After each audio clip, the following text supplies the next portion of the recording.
And okay, so and then let me ask you the same question. After becoming familiar with the glute program that Brian created, and you going through, and we're going to talk about that day of like creating the program, because that was an interesting day. But what did you learn from that day in terms of how to train the glutes properly? So I learned going through that weight isn't necessary to be sore. Right. I always thought, oh, the heavier the lift, the more sore you are, and then the more sore you are, the bigger butt you're going to get. Right.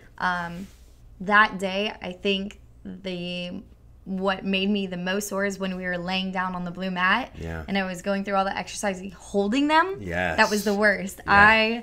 I'm so glad there's editing, because I was like crying and laughing at the same time. Yes. Because it hurt so bad, and I was shaking, and it's visibly But you shaking. had like a smile on your face. You were such a trooper. I remember every time we'd like get to a breaking point and like gave you a moment to like recoup, recover, you just handled like a champ. And we did, I mean, the audience listening, I don't know if they can even appreciate the Unlock Your Glutes program that we're going to be talking a little bit more about it. That Amanda is the featured model, the featured glute that's in the program. We did the 4 main the core workouts of the glute program that day, along with, if you remember, 2 strong leg bonus workouts that come with the glutes program. So when you get Unlock Your Glutes, you get these 2. And so you did 6 full-blown workouts that day. I can only imagine the soreness, because I think some of us here reached out to you like in the days afterwards, like, how are you feeling, or what, or you even just like were like, what was that like? Just like the day of, that night, the next day. What did it feel like? So I was so shocked during the workout. In the video, back to your original question of the 3 main ones that I really liked after doing the glute program. Yes. So excuse my lack of terminology, because fine. I can't remember. I'll tell you it's when I'm laying on that black thing, like with my chest down and my feet behind me, and I had to pull up. So the glute ham raise. Yes. Machine, on the black thing. Yeah, they call them a GHR or glute ham raise. Yes. So I had to do that without weight. Yes. And it got to the point where I couldn't even use my muscles, and Brian had to lift my shoulders up to help me fully contract, because I couldn't do by myself anymore. And at that point, you had already done quite a few things leading up to that. So it was amazing. It was a full 8 hours, I think, of filming with some breaks in there, but it was nonstop activity.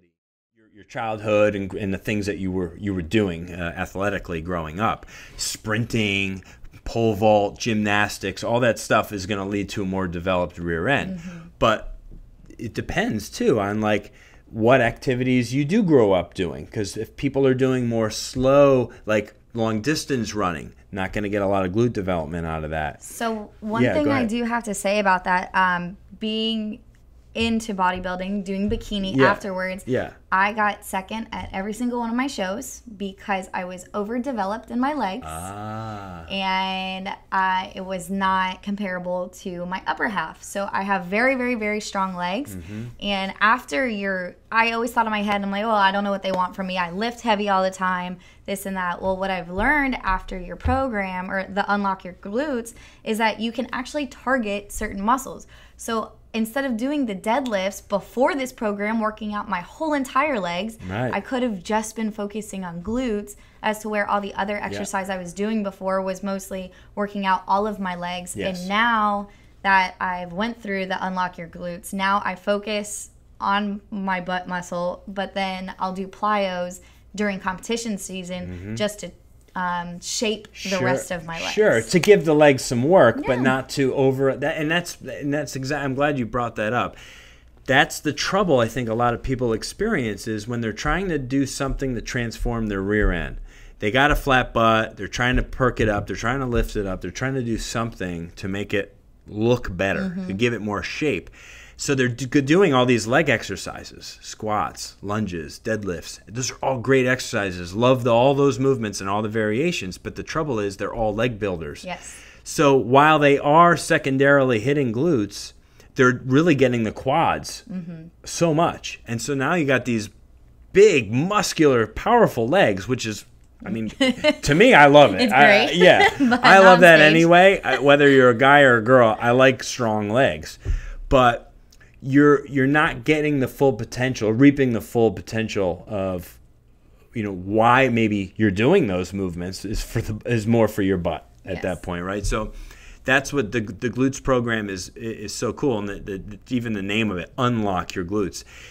It's a program that's absolutely designed to activate your glutes, to lengthen, to restore and lengthen the muscles in the glutes, because we all sit too darn much, just like we are right now. But in our day-to-day, everyone just sits too darn much. And we've talked about this before, but these muscles go dead. They go dormant, and they get tight. So you got to lengthen them, stretch them back out. You got to activate them with certain exercises like the ones that you felt. Like those can feel in of themselves very, very hard. It's unbelievable, especially for doing all the exercises before, not really knowing how to do a hip thrust. I never really did hip thrust because they'd be like, my lower back hurts. I don't really want to do this today. Yeah. And then when I came here to the compound to shoot, Brian was like, I've noticed that your neck was kind of back the whole time we were looking at the ceiling. Make sure you keep your spine straight. Yeah. So, okay. So that made a whole big of a difference, because now that's one of the 3 exercises that I do all the time is hip thrust. Yeah. And what a difference does it make? It's unbelievable. And anyone listening, the hip thrust, most people, like I said, don't have this machine that we have. Most gym facilities will not have one. We got it because we know the importance of glute training, and we love it, and it's a fantastic thing to have. But sliding underneath a barbell, to do hip thrust is a reasonable thing to do, but there's a little setup involved. You got to, get it like a foam pad on the barbell, because that's going to be sitting right on your hips, upper leg area. It doesn't feel good to have just the bar resting on there. You need a little padding usually. And then you got to kind of get your back properly onto a bench that's sturdy and not going to shift on you.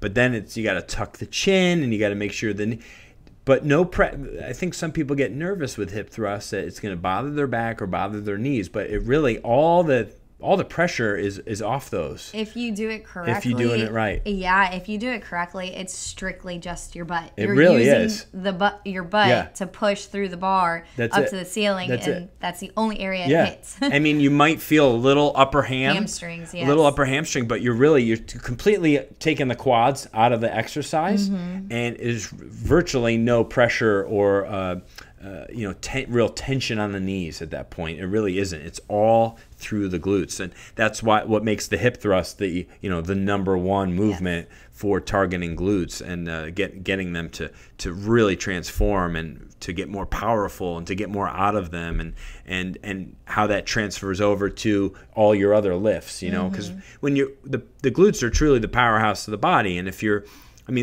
we've talked about this in previous videos and in content and blog articles and stuff.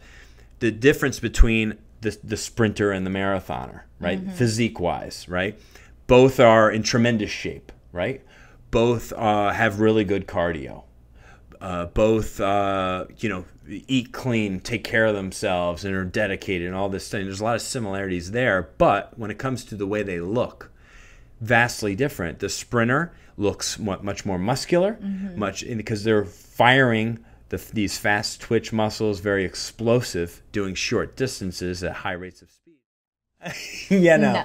So that makes sense, because that's such a huge part too. I mean, it's worth going there when you're talking about glute development, glute training and stuff. What are you putting in your body? What are you fueling yourself with?